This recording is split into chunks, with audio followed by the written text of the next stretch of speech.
Hello my bells. This video is a little different from my usual DBD related content. I've been very busy with this project, so I haven't played a whole lot during the Haunted by Daylight event. I do have some recorded matches, but they don't have my voice over them. But I can still post a vid about my matches if you guys want. Let me know in the comments. I also want to make a video about the new PTB that I just released, and I can already tell it's gonna need a hefty discussion vid about it. Not to mention the next 2v8 is gonna add. It's gonna add. I've been waiting for this day, for this 2v8 to come. Anyways, first context. Back in October 2023, I had an idea for my costume that year. I always enjoyed watching YouTube videos of people crafting costumes and cosplays for different characters. Many were able to create wonderful works out of simple cardboard, and so a thought hit me. Why don't I try to craft something myself? During this time, I really liked a game that came out only 4 months ago, on June 1st. This game was called Killer Frequency. Although I won't spoil anything, I liked the design for the character the Whistling Man, so I decided that he would be my costume for that year. Long story short, always have references prepared, and make sure to try on your mask often to make sure it's the right size. Since I didn't do that at the beginning, and I ended up having to deconstruct a lot of my mask, but thankfully, instead of hot gluing everything together, I used staples and duct tape. And then layers and layers of paint and paint later, it was mostly completed. I wore it during that Halloween. Afterwards, I completed it by cleaning up the paint job, since the red paint was a little rough looking. The following Halloween was the 20th anniversary of Saw, which has been my favorite franchise since I was a child. Yes, I know. That's crazy. You watched that when you were a child? Yes, I was pretty young when I watched the movies, though my memories are less vivid now, but I remember the second movie being my favorite. Every time they make a new movie, I have to watch it.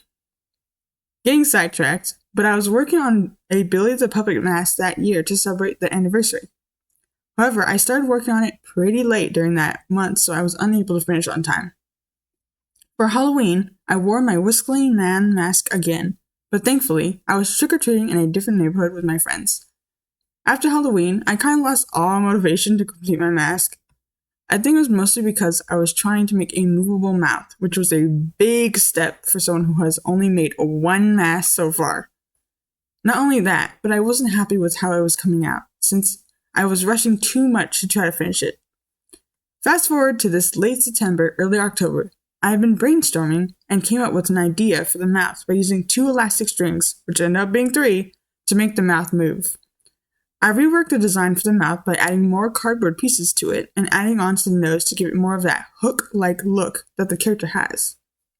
Although it's kind of hard to tell with the progress photos I took. Oh well.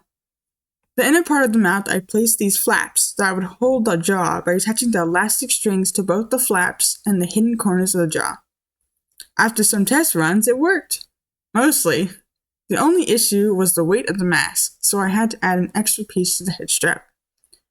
The painting process was pretty slow since it was a bigger mask than my last one, and I needed to do multiple layers so that the duct tape won't peel underneath. The most agonizing part of the paint process was the red swirls, specifically the left cheek. I had to repaint it 4 times to get it to mostly match the other side. Then I sealed the paint with Mod Podge, or glue-like paint. Finally, all I had to do was attach their eyes and hot glue on the hair. Then, boom! It was completed. While trick-or-treating, I had 2 houses ask for a picture. It was very cool overall, and I got a good haul of candy. I had to fix some of the mouth paint afterwards since it rubbed off a little. A word of advice if you want to go out trick-or-treating during Halloween. Don't be shy and do it! Make your own costume and surprise yourself with the results. And if you think you're too old to go out, I get it. But don't regret the opportunity. Well, that's all for this video, my bells.